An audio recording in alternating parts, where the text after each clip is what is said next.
Salve ragazzi, un'altra nuova puntata del Calice Nero, ben arrivati, un'altra puntata dopo i Vader. Oggi ci sarà un'altra band storica appunto del death metal dalla Polonia con i Vader, e oggi andiamo in Olanda.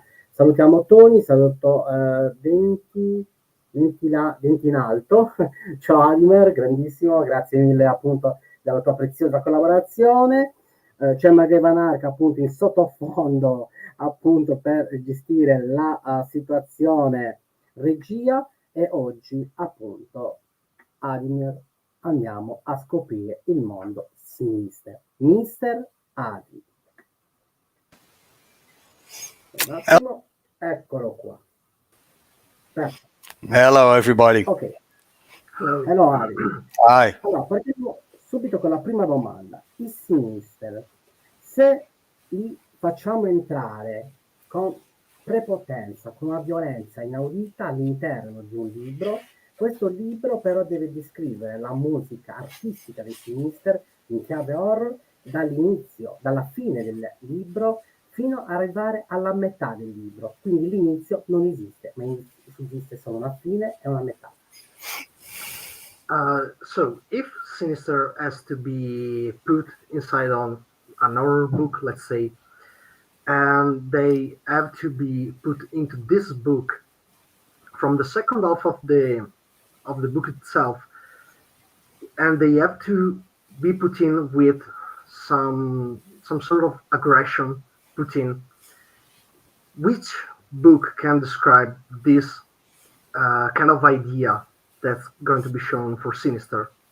Oh, that's a hard question. I think it will be a dark book, of course, because that represents Sinister. You know, dark music, dark lyrics. So I think it can only fit in a dark book. So that's it. Yeah.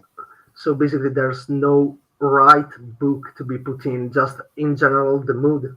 No, because I think it's hard to say. You know, it's for us like we are who we are. You know, it's what I said. We are death metal. We make dark music. So when you have to, put it in a book, it has to be a dark book, of course.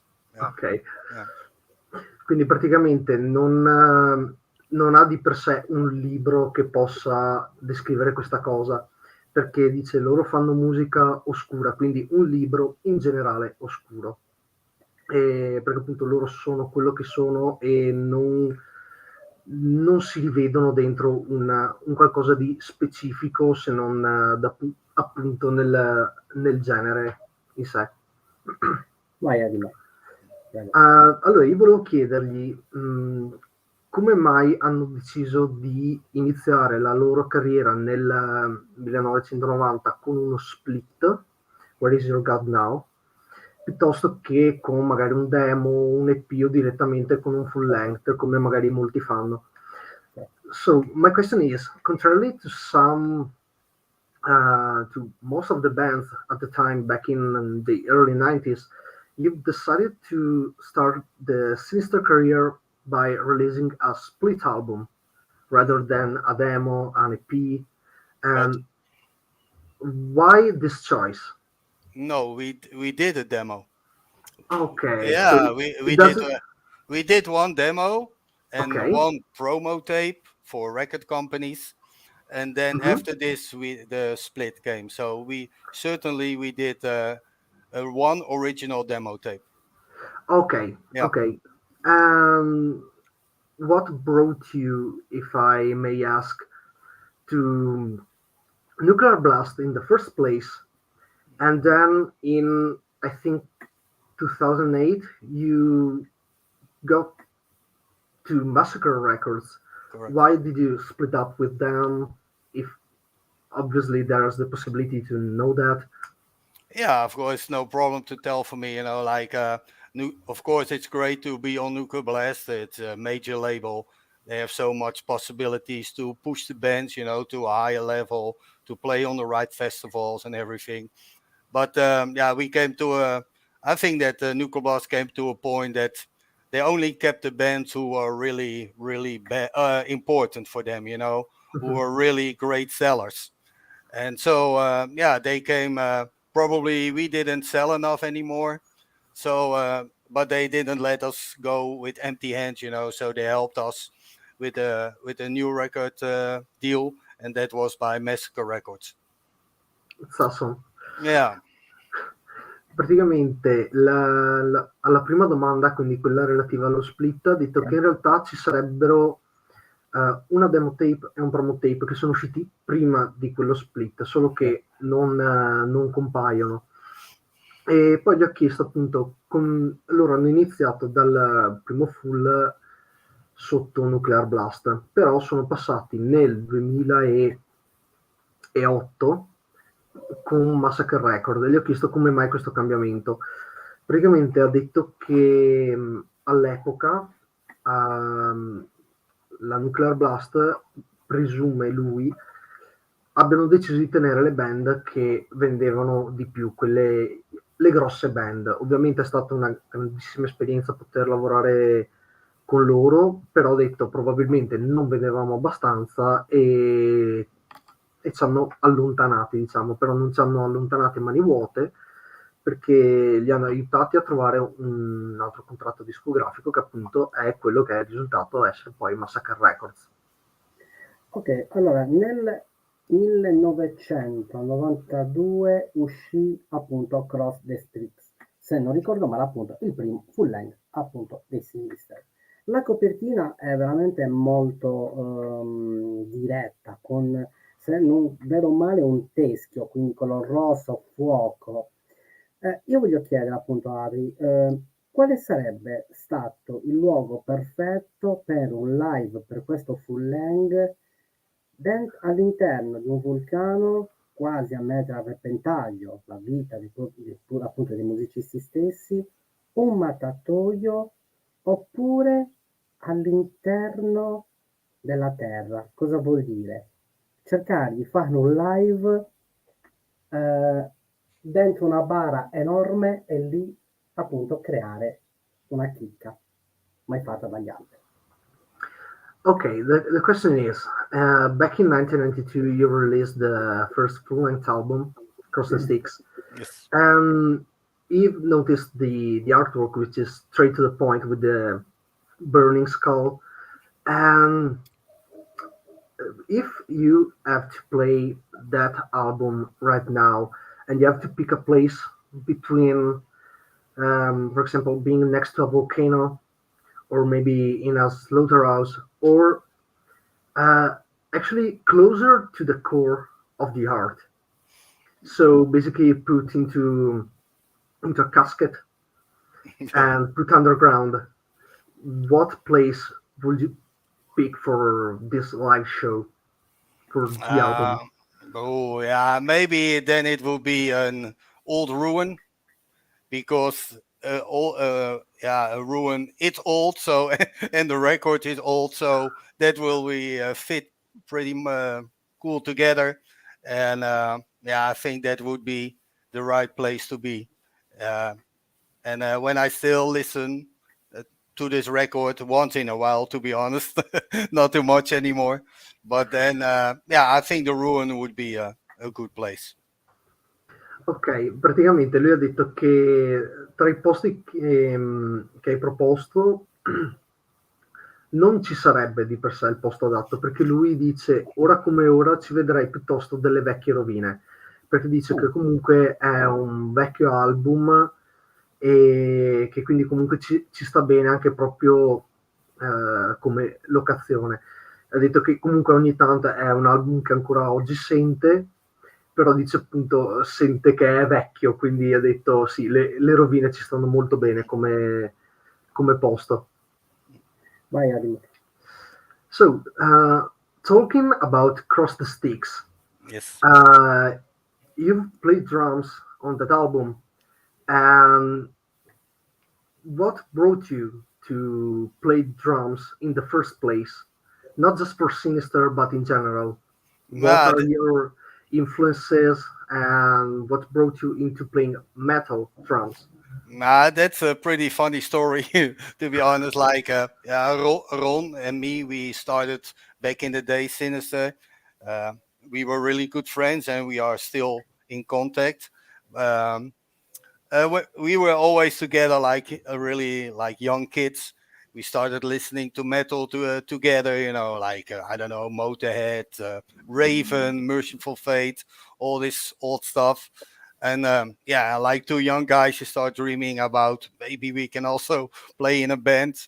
So yeah, we start fantasizing about playing in a band, but and then one day, out of nothing, Ronnie, he bought a guitar.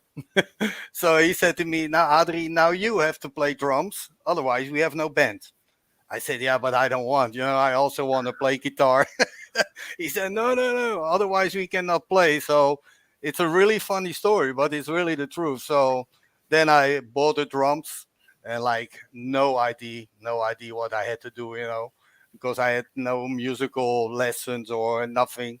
So yeah, but we started playing together, and yeah, and when you practice more and more, became every time a little bit better and better. So that but we were always together, but then you came to a point that we maybe need a bass player or something. We were only practicing in the cellar for us. But yeah, that's a true story. Only because Ron bought a guitar, he said you have to buy the drums. So that's the reason why I started playing drums. That's awesome, to be Yeah, honest. yeah, yeah. So I had no choice. He said you have to do it. So I said okay, I will do If you it. want a band, you have to buy the drums. Yeah, yeah, that's it. Yeah, yeah. So that's a true story, really. That's great, that's Yeah. great. Praticamente gli ho chiesto, visto che appunto su Cross the Sticks lui ha suonato la batteria, gli ho chiesto cosa l'ha portato a suonare la batteria e cosa l'ha portato a suonare la batteria non tanto nei Sinister, ma a suonare metal in generale. E ha detto che la storia è abbastanza divertente perché lui e Ron, il chitarrista, bassista, era molto amico suo, quindi giravano spesso assieme, ascoltavano molto metal, quindi Motorhead, e ad una certa hanno iniziato a fantasticare di avere un gruppo, di suonare assieme, e Ron ha comprato appunto una chitarra e praticamente gli ha detto: bene Adri, se vuoi suonare con me o comunque se vuoi suonare in generale devi comprarti una batteria e imparare a suonarla. Quindi lui ha iniziato così, nonostante non avessero preso lezioni eccetera eccetera, hanno iniziato a suonare assieme e diciamo così sono comunque anche nati i Sinister. Non mi aspettavo. È molto divertente. Infatti, allora, i Sinister, se li facciamo entrare all'interno di un animale, in qualche foresta quasi senza alberi, quindi questo animale in preda a dei raptus violenti per cibarsi, qual è l'animale perfetto per descrivere i pattern di batteria di Adri e soprattutto la voce di Sinister? E come riuscirebbe tutto ciò a inglobare all'interno di un legno che ospita, ad esempio, delle piccole formiche a testa rossa? Okay, this question is wide, so I will just split it up for you to different pieces. If you have to put Sinister into an animal who is living in a forest with almost no trees at all, and this animal has these instincts to kill other animals just to survive and so on and so forth. What animal would it be? And this is the first part of the question. Ooh. What can I say? Maybe a wolf. Okay. I think a wolf is clever. He is waiting for the right moment and everything. And I think that's you can say about Sinister. Especially in the beginning, we were always like hungry, but we were always waiting for the right moment to do the right stuff. So, and I think a wolf is the same like this. He's clever. He's waiting, and when the moment he's there, he attacks. So, and I see the same with Sinister. Okay.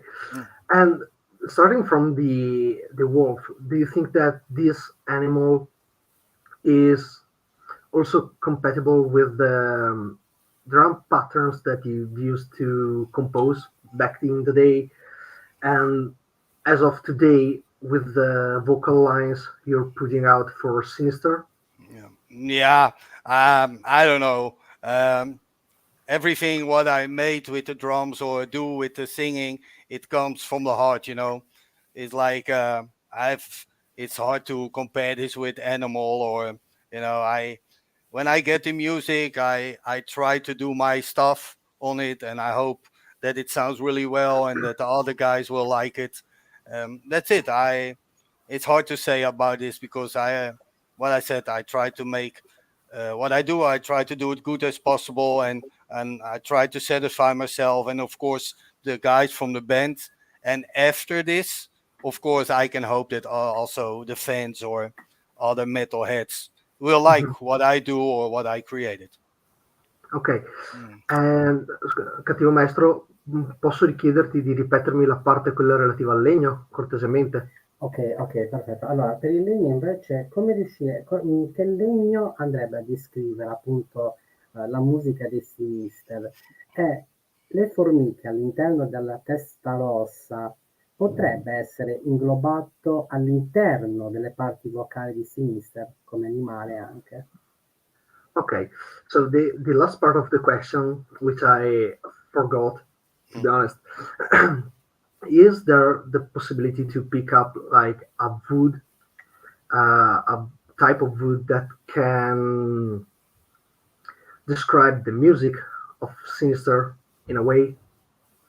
And if there are going to be ants with the red head into this wood, can these ants represent the vocals that you put into the music? You mean in the woods? You said No, if you have this type of wood, food. no, the wood, like ebony. Okay. Okay, Okay. Sorry. if you have to pick this uh, type of wood, Yeah. and what wood will it be, and if there are going to be the red ants into it, can these ants represent the vocals you put into the music? Oh yeah. I'm not so into the woods from names and everything, but it has to be a hard one, for Okay, sure. Yeah. I think it's when you want to compare this with Sinister, yeah, I think Sinister stands for brutality, for hard music, So yeah, when I have to compare it some kind of wood, it has to be a hard one. So for sure, yeah. so basically a dance wood and stuff like that. Like A dense wood, like a thick one. yeah, Ok, yeah, yeah, yeah, ok, yeah. Yeah. ok. Praticamente l'animale che potrebbe rappresentare i Sinister, lui ha detto essere un lupo, perché dice che appunto anche per quanto riguarda la questione degli istinti, della sopravvivenza, eccetera, eccetera, lo rappresenta molto bene, nel senso che il lupo è appunto intelligente, è paziente, quindi aspetta il momento giusto prima di attaccare, nonostante abbia una voglia sfrenata di poter mettere qualcosa sotto i denti, diciamola così. E per quanto riguarda la questione del collegare l'animale ai pattern di batteria e alla voce, dice anche di sì, nel senso che comunque è una cosa che segue il cuore, quindi appunto come per il lupo, ed è una cosa che aggiungo io, segue l'istinto praticamente, quindi sono ricollegabili. Per quanto riguarda il legno che possa descrivere la musica e eventuali formiche rosse al suo interno possano rappresentare la voce, lui ha detto molto semplicemente: io non sono un conoscitore di legni, quindi prendere un attimo con le pinze. Ha detto che comunque deve essere un legno molto denso, molto duro, perché alla fine è quello che sono i Sinister, e che comunque sì, è d'accordo sulla questione delle formiche alla fine. Perfetto. Leggiamo la domanda di Alessandro. Ciao Ale, ciao Matteo. Ok, questa qua adesso stavo pensando, eccola qua. Okay, so Alessandro is asking you what are your inspirations when coming to music? Okay. When you see it back in the days, it was like Hellhammer, Creator, Venom, like for all these old bands, they always inspired me. When you talk about the newer stuff, I also like this some modern bands like Whitechapel, Carnifex. There's also the music that I like. But when you come for inspiration from when you start music, it's what I like say. It was Hellhammer, Venom, yeah, I don't know, Agent Steel, all these older bands. Ok, praticamente ha detto che per quanto riguarda il vecchio materiale come fonte di ispirazione si approcciava molto di più a band come Hammer, Creator, Venom, appunto band dell'epoca sul vecchio stile.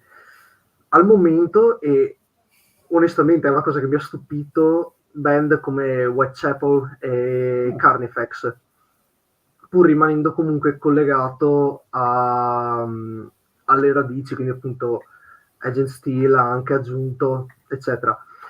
May I add one thing? I'm really surprised to see Whitechapel coming up for a sort I of know. inspiration.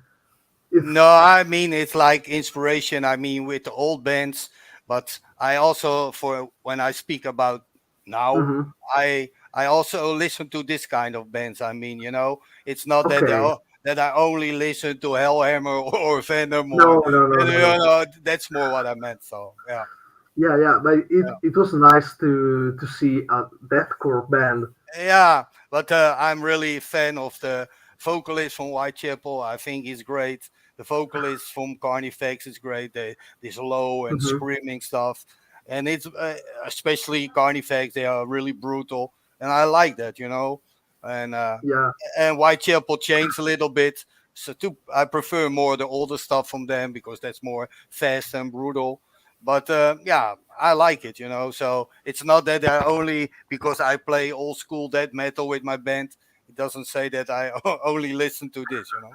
Yeah, No, right. yeah, Praticamente ha detto, gli ho appunto detto che ero rimasto stupito dal vedere Whitechapel comparire dal punto di vista di fonti di ispirazione. Lui ha detto sì, che gli piacciono come anche appunto per i Carnifex, perché lui è un fan dei cantanti di queste due band, perché ha detto comunque che sono band, comunque preferisce un attimo il materiale più vecchio, specie per i Whitechapel, ma detto che comunque sono cantanti fenomenali, eccetera, eccetera, e che comunque dice sarebbe stupido per me rimanere ad ascoltare roba vecchia, se c'è qualcosa di nuovo che è bello, va benissimo ascoltarlo, insomma. A te la domanda, Can I add something? Yeah, sure. Yeah, it's like more. I know some. Sometimes I'm wearing this Black Dahlia murder T-shirt or blah blah, and I receive some from some people all over the world. Some really bad. They talk really bad about it, you know, like you sell out and blah blah. But what the fuck, sell out? I listen to music what I like, you know, If you and enjoy it, it's fine. yeah, I think music is here. It doesn't matter which music you like or blah blah. When it gives you a good positive feeling, I think you can like it, you know. And it doesn't matter or it's modern death metal or old. I still listen to Venom and every also, you know, like or Vader, all this stuff. But I think it's nothing wrong. A lot of people say, yeah, only the old stuff is good, but okay, that's their opinion, and that's okay, you know, when they think like this. But I think there are also newer bands who are really good, you know. The music level it became so high, you know. So also when you don't like it, you cannot say that it's really bad, you know. That's more what I mean. Yeah. Praticamente ha detto, ha voluto aggiungere intanto, sì, Rest in Power Trevor of Black Dahlia Murder. Basically, scusa, praticamente ha detto che a lui non frega moltissimo di andare in giro con una maglietta dei Black Dahlia Murder piuttosto che con una band, con una maglietta di Venom, eccetera, eccetera. Lui ascolta musica, se gli piace, non ha senso che qualcuno gli vada a dire sei un venduto perché ascolti questi, non ascolti quelli.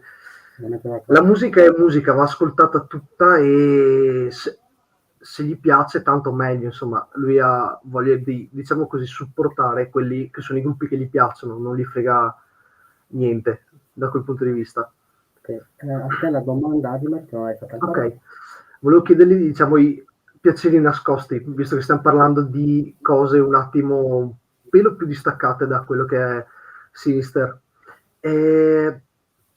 May I ask you what are your musical guilty pleasures, since we touched the topic right now? I mean, what is your guilty pleasure in every kind of music? Just don't death metal, black metal, whatever kind of music.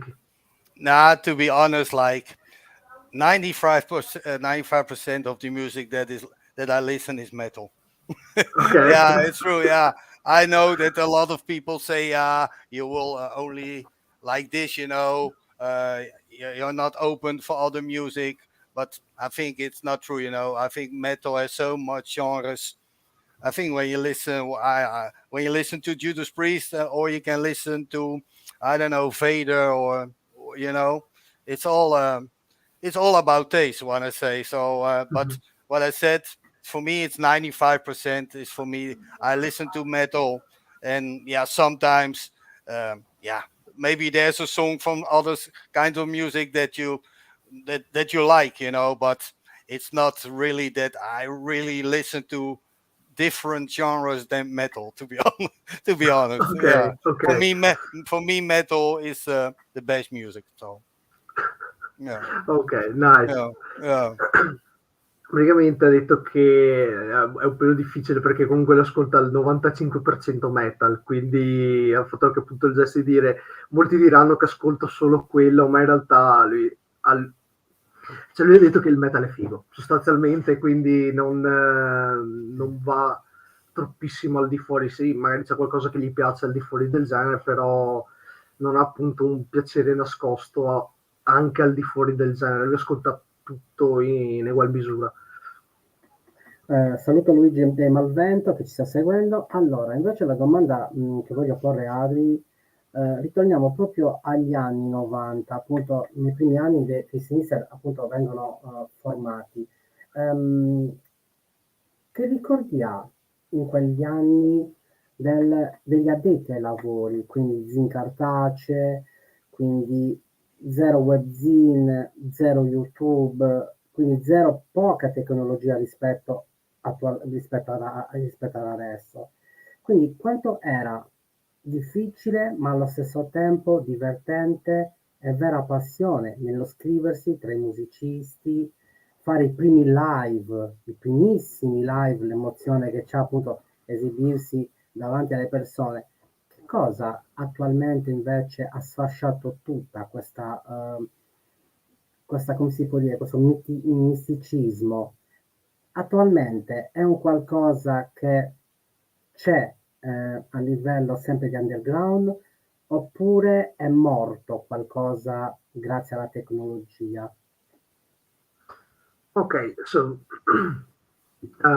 going back to the 90s, what are your memories about the scene, the metal scene at the time, with just paper zines, almost no technology at all? And how hard was it at the time to go on and create like this scene? And how was it fun and giving you passion about what you were doing? Also about live shows and stuff like that. And what is the difference with today's scene? How do you think it changed? Um, the stuff that happened in the 90s, like the tape trading and not the web zines, the paper zines, are still alive today, or do you think that technology killed it all? Nah, yeah. To be honest, like when I think of the beginning of Sinister, like back in the days, I liked it a lot. Yet, yeah, I don't know. It felt, maybe it's still the same, but maybe at that time you're younger, so you also feel everything different, maybe. But yeah, like back in the days, you were so connected with other metalheads and everything, so you really felt that bond, like that you were really a group. like from all over the world. When you wanted to have contact with people, you needed to write papers, go to the post office for sending. When you want to add some demo tape, you needed to go to the post office, write to bands and everything. That was great, you know. You always when something arrived in the mailbox and you received a tape from the US or I don't know from where, you were like, fuck, great, you know. You were waiting for this for weeks and months, and you had this, it gave you this special feeling, you know. And I think that's a big difference with nowadays. You click on the computer and you have it, you know. It's like this, of course, when you click on it and you listen to some great record, it still gives a good feeling, but it's maybe too easy, everything, you know. To the desire to receive something was much bigger than now, or at least I feel it like this. Maybe when you now start a band, it's so different, you know. Everything goes with internet, social media, all this stuff. It's so much easier, maybe, to get attention from people, you know. Everything is now, when they play some riffs, they put it on internet. Like everything is there, you know. I don't know. I think it's easier to get noticed, and like back in the days, you had to do a lot for it. And then I think and then when there's a result, it gives this special feeling. And I think this is a big difference with nowadays. Of course, like the social media is good and bad sides. For music, to get noticed as a new band, social media is perfect. But when you see it for selling music, it's really bad, of course.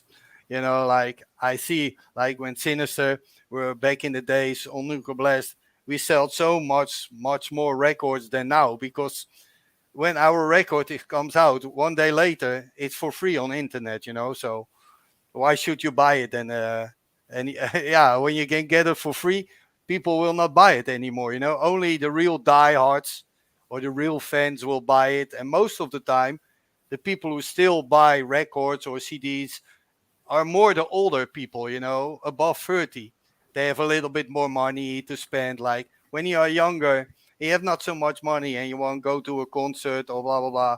You know, they have only one money. So when they go to a concert, they cannot buy a CD anymore or like this, you know. It's, but what I said, it has its good and bad side. But when I compare it for back in the days and what I said, maybe you are younger, so you feel everything in a different way. Everything is new.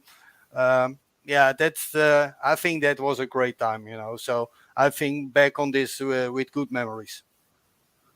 Ok. Yeah. Praticamente ha detto che allora la scena gli piaceva un sacco, nel senso che sarà anche per il fatto che fosse più giovane, eccetera, eccetera, ma ha notato che all'epoca c'era questa sorta di voler fare gruppo tra di loro, quindi appunto tra le zin, scambi di cassette, eccetera, eccetera, anche solo scrivere lettere, andare in posta per spedire i demo, eccetera, eccetera.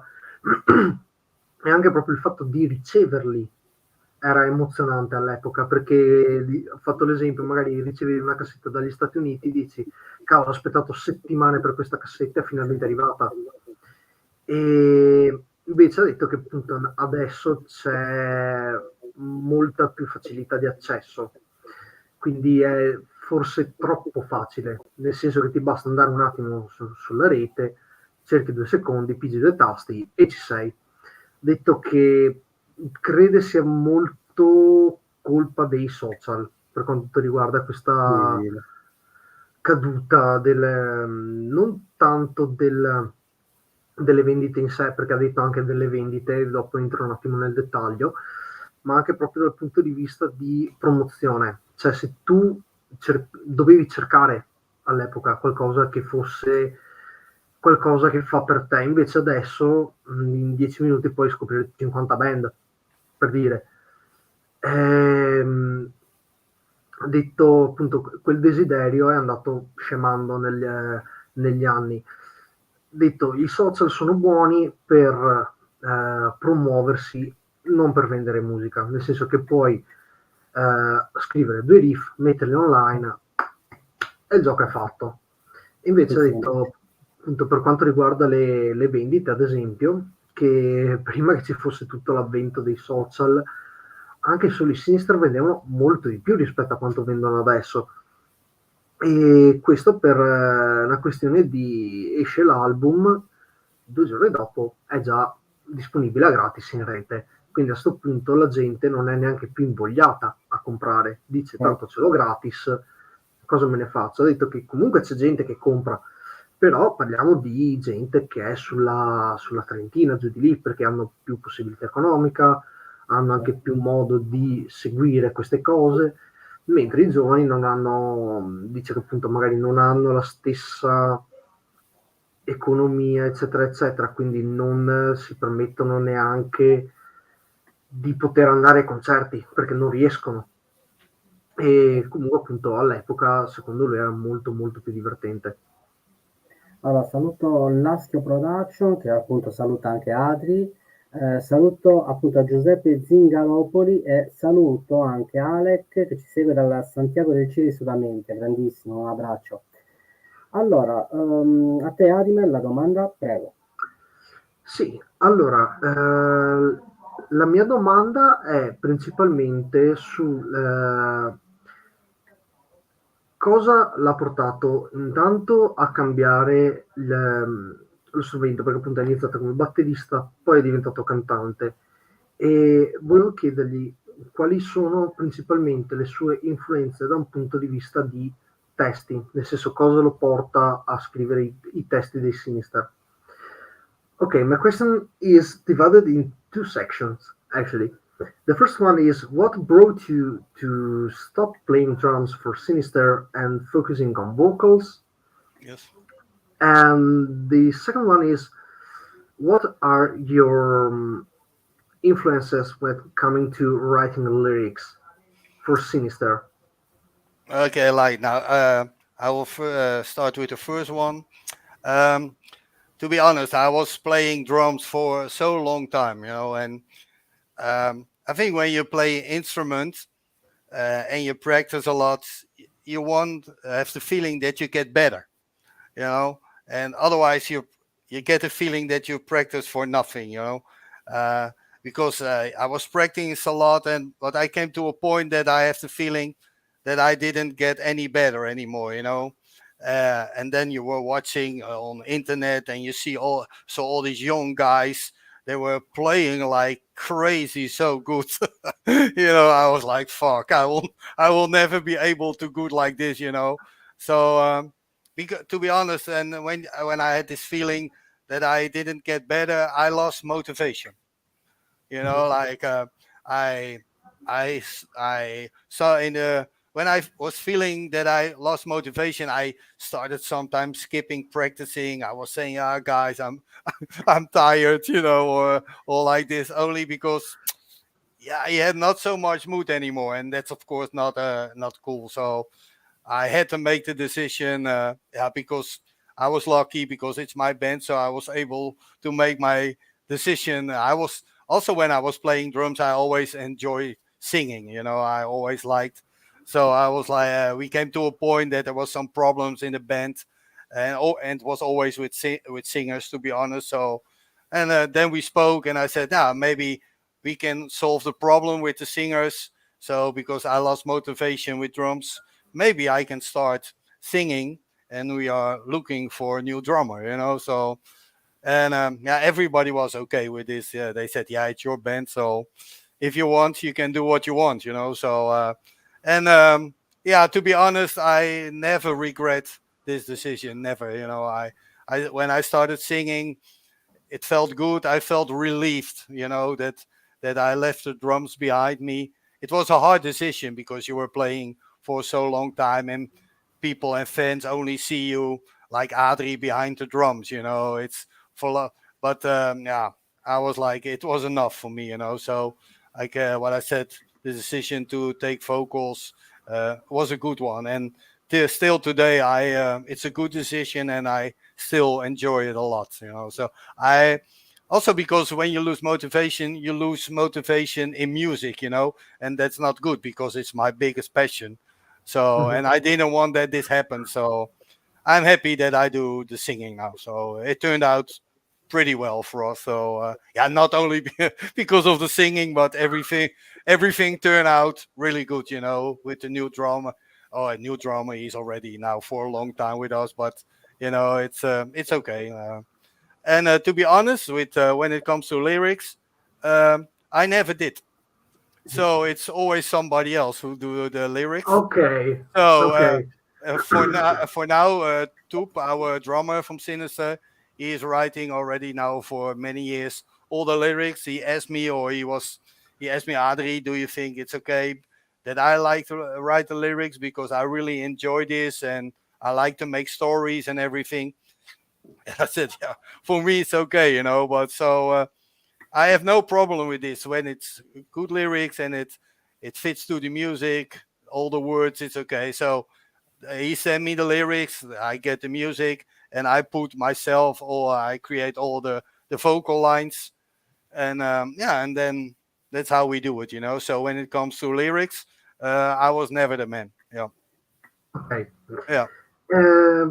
Praticamente lui dice che per quanto riguarda il cambio di passaggio da batteria a voce, dice perché si è sentito, praticamente è arrivato, avendo suonato per tantissimi anni la batteria, era arrivato a un punto in cui non allenandosi costantemente, eccetera, eccetera, non sentiva di migliorarsi. E praticamente è arrivato a un punto di non, cioè di aver perso motivazione nel suonare. Ok. Quindi ha iniziato a inventarsi scuse per saltare prove, per non allenarsi, eccetera, eccetera. E questo anche al fatto che comunque anche adesso vede che ci sono online certi batteristi che magari vedi che sono bravissimi e dice se fosse successo all'epoca io comunque non sarei mai arrivato a quel livello, sento di non poter arrivare a tanto e quindi questo avrebbe contribuito. E ha detto che comunque mentre suonava la batteria con loro magari si divertiva a cantare nel mentre, quindi per conto suo mentre suonavano assieme, e appunto avendo avuto questa sorta di perdita di motivazione ma anche tantissimi problemi con i cantanti che avevano, lui si è proposto come cantante agli altri e gli ha detto beh è la tua band, se ti senti che puoi farcela benissimo, e alla fine appunto è rimasto quello che è ad oggi.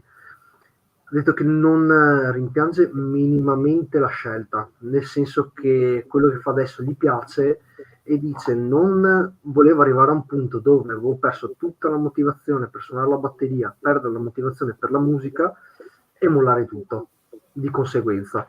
Quindi dice che nonostante appunto sia stata una decisione tosta, credo sia stata la decisione migliore, perché comunque anche col batterista che hanno adesso si trovano da Dio ed è anche da tantissimi anni che è dentro la band. E questo è quanto. Per quanto riguarda la questione dei testi, si ricollega sempre al batterista. Lui non ha mai scritto testi per quanto riguarda i Sinister in sé, e che è appunto il batterista a scriverli, perché dice che gli piace scrivere storie, eccetera, eccetera, quindi si scambiano i testi, scambiano idee, eccetera, eccetera, e appunto lui ha visto che i testi che scrive sono molto adatti a quella che è la musica dei Sinister, quindi lui ci mette del suo quando si tratta di registrarli, però comunque appunto non li ha praticamente mai scritti lui, ad oggi almeno. Perfetto. Se invece andiamo nel 2001, sotto la Hammer Heart, che è l'etichetta olandese appunto, che adesso secondo me non esiste più, uscì appunto Creative Killing dei Sinister, appunto 2001. Io lo definisco molto killer sound come appunto situazione, come disco proprio, dai testi e proprio da i riverbi di batteria fino ad arrivare al basso, chitarra e voce. Però vorrei chiedere a Adri, questo disco, se viene creato un video totale, un video unico di tutto il disco, quindi un'intera suite, quindi un intero film, diciamo, breve ma non lungo, quale sarebbe la città ideale per costruire questo video e quale sarebbe eh, la partecipazione di qualche killer psicopatico? Andrebbe a uccidere con un'arma bianca, con una pistola o con cosa? Okay, so back to 2001, you've released Creative Killings under Amaranth Records, which is a label from Holland, which is Yes. no longer existing, Yes. and They are still alive. they're still active. Yeah. Okay, Yeah, okay, yeah. great. It says that it has a killer sound under all points of view, from the drums to the bass guitar. And the question is, if you need to shoot a single video for the whole album, um, which is not a long one in terms of length of this movie, how would it be, and which city can it be shot in as a movie? And also, if you have to put an actual killer into this movie, what kind of killer may it be, and which will be its weapon of choice when coming to killing? I want to ask you. You asked for also for which song? You mean? No, which city? Okay. Ooh. Which Yeah. city are you going to film the video for Yeah. this album, if you're going to? Maybe Transylvania. Okay, Yeah. It has all. Everybody knows it's dark and evil. So I think that would be the perfect place to record the video. Yeah, of course, on the right spot, with the mountains and everything, and maybe in the dark with churches and everything. That would be, that that would be, of course, really cool. We are we are not a band that we have a lot. Uh, we don't ask for much, when we shoot a video. So, but when you ask me this question, to me that would be killer, of course. Yeah. and about a killer, Yeah, then the when we are there, then we take vampires. vampires. Yeah. Okay, It fits to Transylvania, so then it's the whole exactly. the whole circle is complete. Ok, Yeah. praticamente ha detto che la Hammerheart esiste ancora, Ah, esiste quindi ancora? Ah, ok. non è defunta. E, ha detto che per quanto riguarda la zona in cui si può filmare questa sorta di film, ha detto che non ci sarebbe una città, ci sarebbe la zona che è quella della Transilvania, perché dice che è appunto una zona oscura, appunto diabolica, chiamiamola così, dove ci sono molte montagne, molto cupo, moltissime chiese, e dice appunto che in generale proprio per i Sinister, per quanto riguarda fare video eccetera eccetera, non chiedono moltissimo dal punto di vista di impegni, posti eccetera. E per quanto riguarda un killer, ricollegandosi alla Transilvania, lui parla appunto di vampiri, quindi senza se senza ma. A te la prossima domanda, vai Enrico. Okay, so talking about the latest album, The Formation of the Holy Realm, uh, what are your memories about recording this album? What is Yeah. Yeah. That is. Sorry. sorry, and if you have an anecdote that you would like to share with us? No, it's like it was. It was the first experience for us, as I can remember, almost that we were not really together, for recording. And I was always used to be when you record a record, you always used to be together back in the days in the studio, together for a couple of weeks. But this is, as I can remember correct, this was the first record that everybody was more separate, guitar separate, recorded everything at home, drums alone, like me alone here in Slovenia, recording vocals. That was that's what I can remember, when I'm still correct, that was the biggest change in this record. We had a guitar player from that time from Poland. He was recording his stuff in Poland, so it was really strange, but yeah, that's new, that's the future, and like you cannot hold it back anymore. And of course it was for Ghislaine. He he wrote all the music for this record, the guitar player.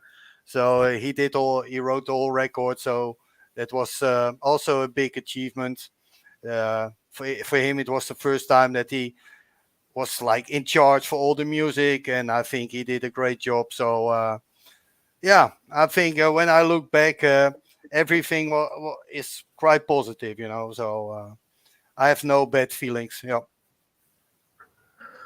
Praticamente ha detto che per quanto riguarda registrare questa cosa, questo album, perché è stata la prima esperienza in cui non hanno registrato effettivamente assieme, nel senso che ad esempio le chitarre sono state registrate in un posto a casa, basso stessa cosa, batteria in studio, lui è andato a registrare la voce in Slovenia, e appunto è stata un'esperienza nuova, perché appunto fino a poco prima non era così, ci si trovava qualche settimana, si registrava assieme e morta là.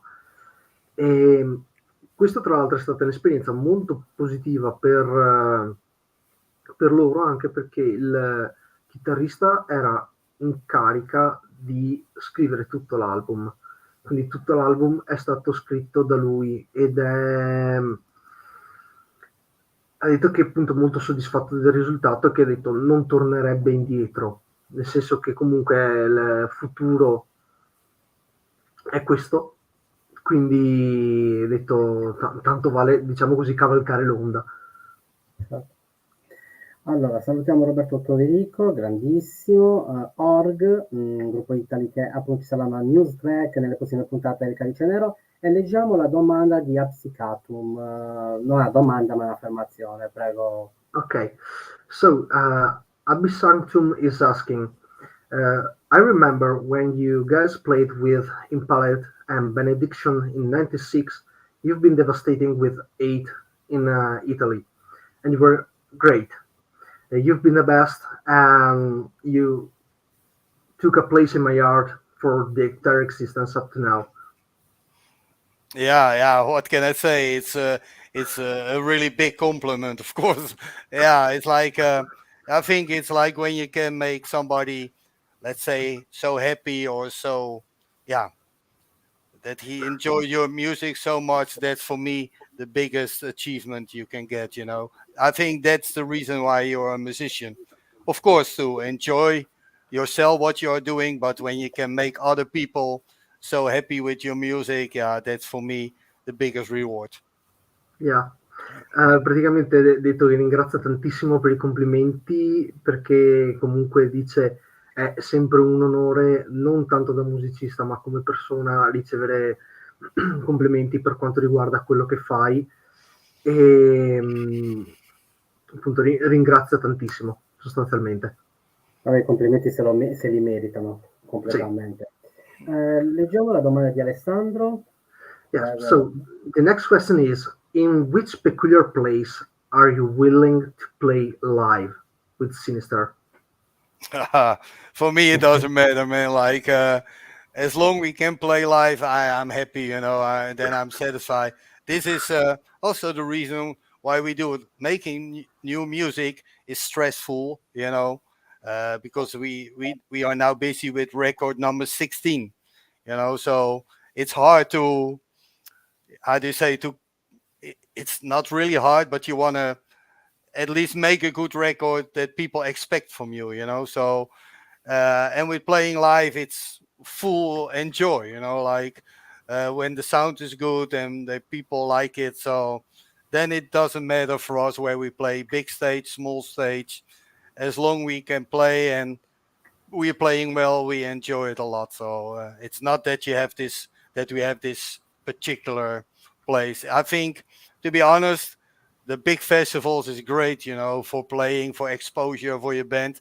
But I think death metal belongs in a club where it's super hot and with a brutal sound, you know, people close to the stage and this interaction and play the most brutal death metal. I think that's the best, you know. That's death metal belongs in the smaller clubs, you know, that you have what I said, this interaction with people, and yeah, that's great. So what I said, for us it doesn't matter as long we enjoy, people enjoy, big or small, it doesn't matter for us. Praticamente dice che non c'è un posto specifico dove gli piacerebbe suonare. Lui dice ironicamente a noi basta suonare, quindi dice che comunque dopo anche il 16 album dice che di per sé appunto è una cosa che a lui, diciamo così, frega fin là, perché dice finché si suona bene, finché ci si diverte va benissimo, però ha detto se posso scegliere tipo tra un posto come un festival o un localino per suonare, dice sì, i festival sono belli perché comunque sei esposto a tanta gente, quindi è molto più buono da un punto di vista di pubblicità.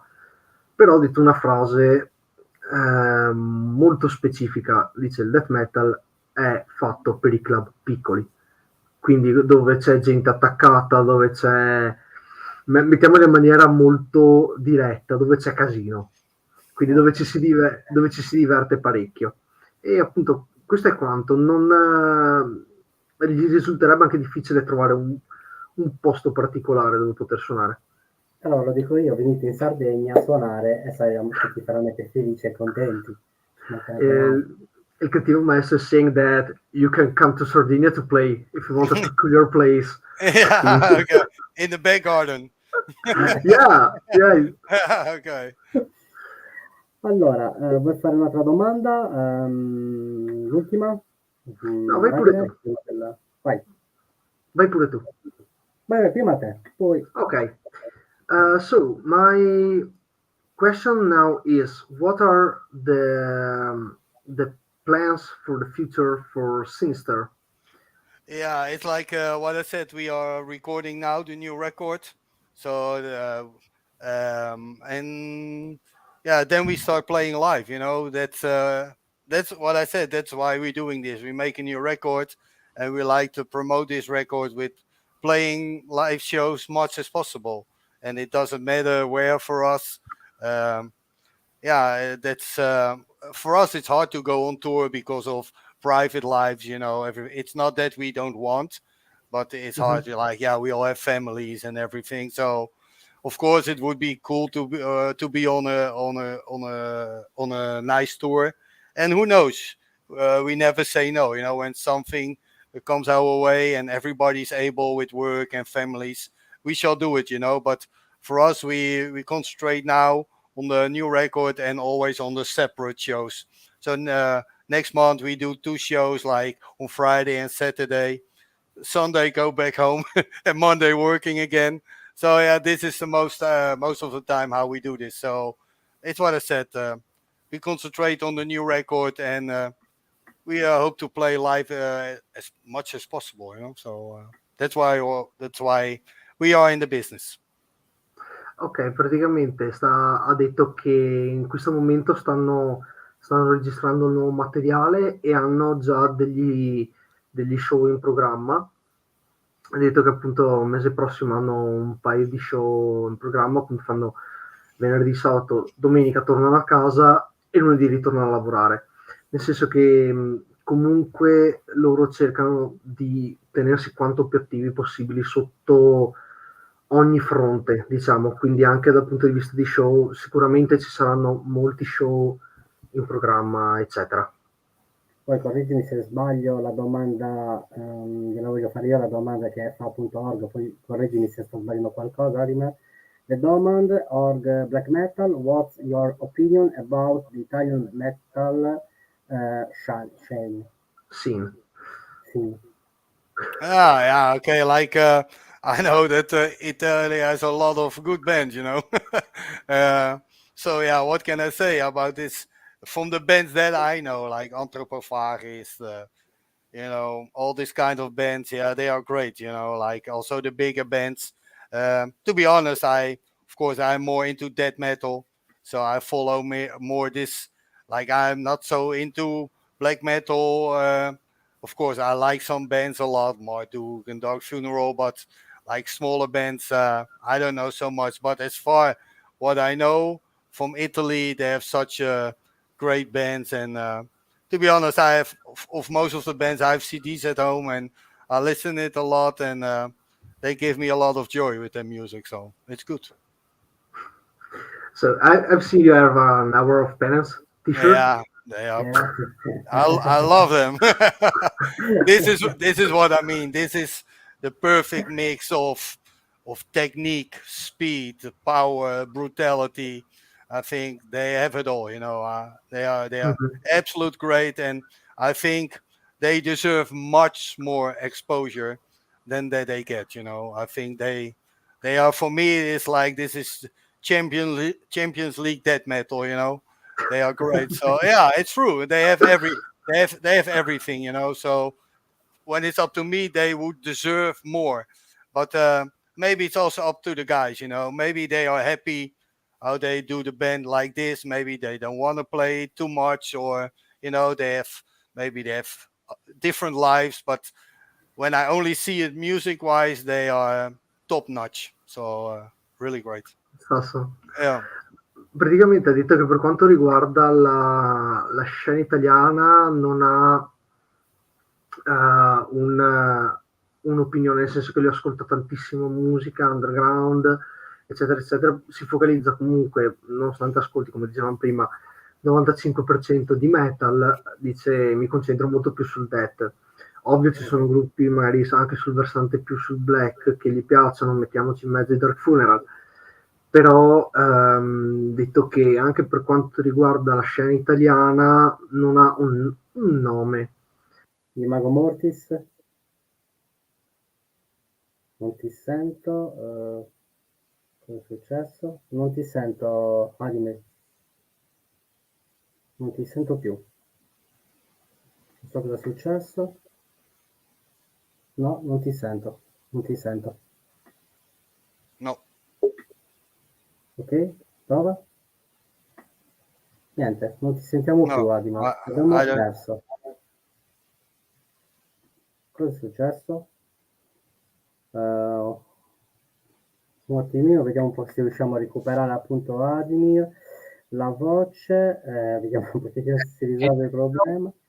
Perfetto, vai. Hear me? Okay, nice. Basically, what happened is that the mic was picking up from the webcam, and it fucked up. Okay. And okay, what I was saying is that ok, praticamente sì, non ha un gruppo che risalti sopra gli altri, nel senso che lo ascolta tantissimo, però non ha appunto un gruppo preferito. Poi gli ho parlato appunto degli Hour of Penance, visto che ha la maglietta, e lui ha detto che sono una band grandiosa, nel senso che per quanto riguarda il suo gusto musicale, eccetera, eccetera, hanno tutto quello che serve per renderli grandiosi. Ha detto che avrebbero bisogno di essere esposti a più gente, nel senso che lui li definisce come Champions League death metal. Quindi sì, ha detto che appunto sono bravissimi, ha detto non sa se effettivamente abbiano un'attività live chissà quanto attiva, nel senso che comunque magari hanno la loro vita, eccetera, eccetera, però spera che possano andare molto oltre rispetto a quello che sono adesso. Non erano venuti in Sardegna appena, mi ricordo.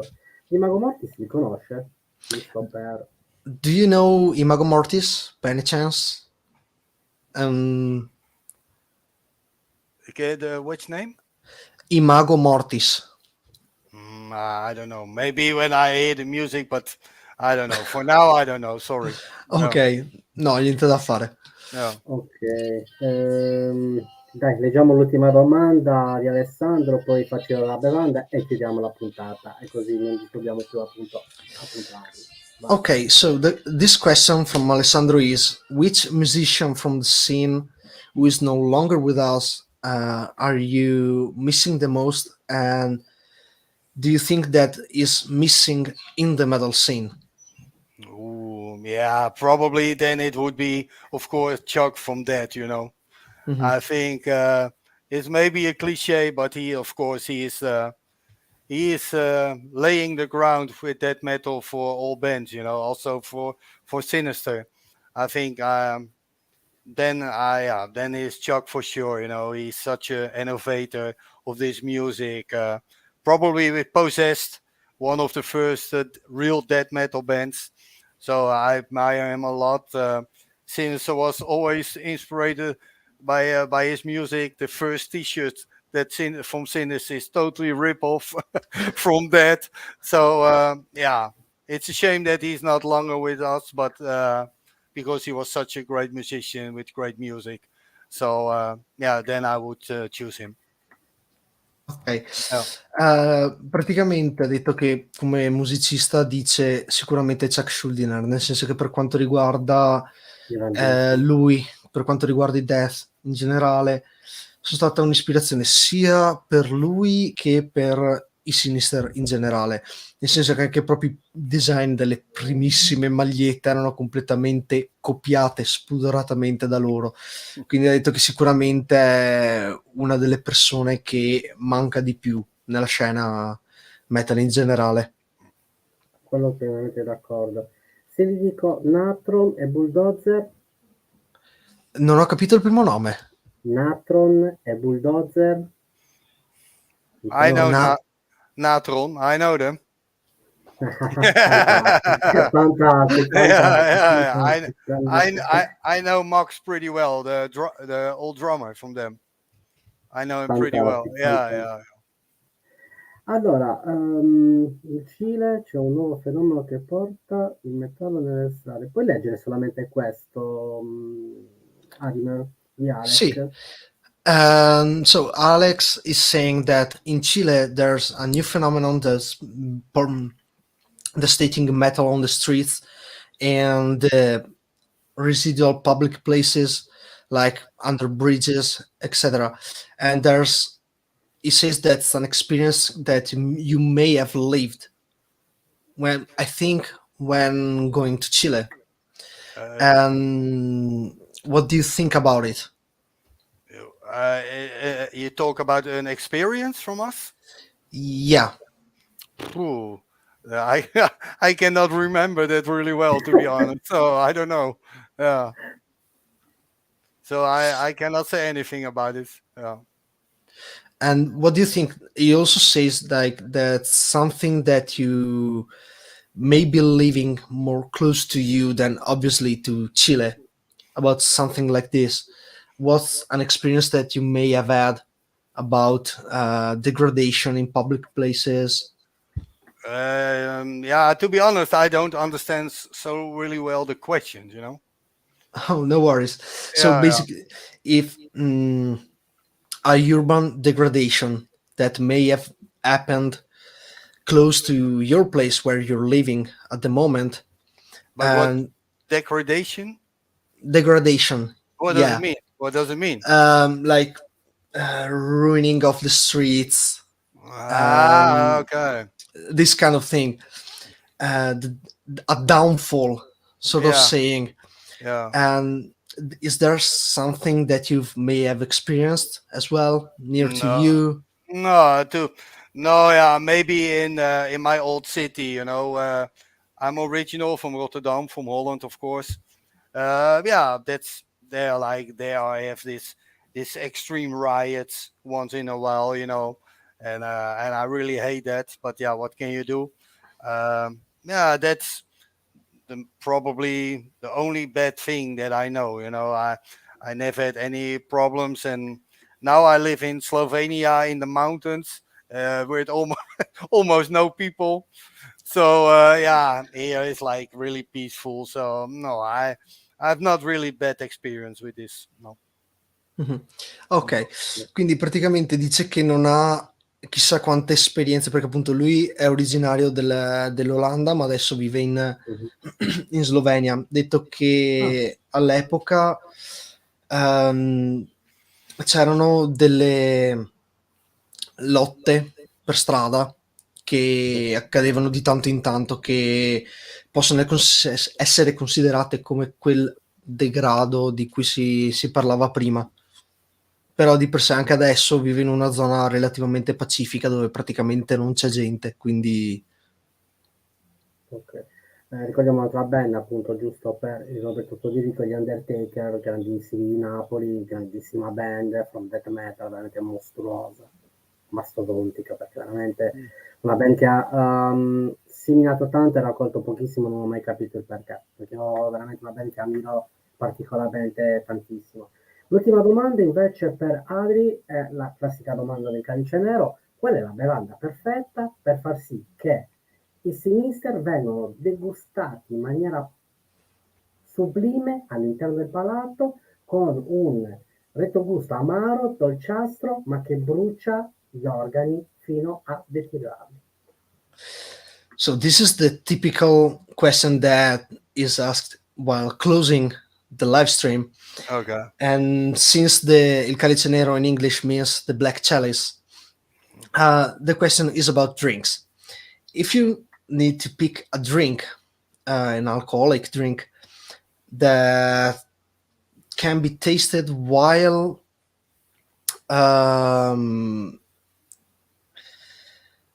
listening to Sinister, what drink will it be that has a bittersweet taste and that is going to, let's say, burn the organs inside of you? Now, What will it be? when you ask me, that's not easy because I never drink. So for me, I am the biggest Pepsi fan. So alcohol is not for me. But I think, like, I don't know, when you're together and you have a good time and you listen to Sinister, I think, okay, a beer or some stronger stuff is always good. Like as long you drink and you're okay, I think you can enjoy Sinister a lot. So it's nothing I can say that that you really need to drink or to enjoy. It's up to you. So it's what I said. You can drink what you want as long you enjoy Sinister. It's okay.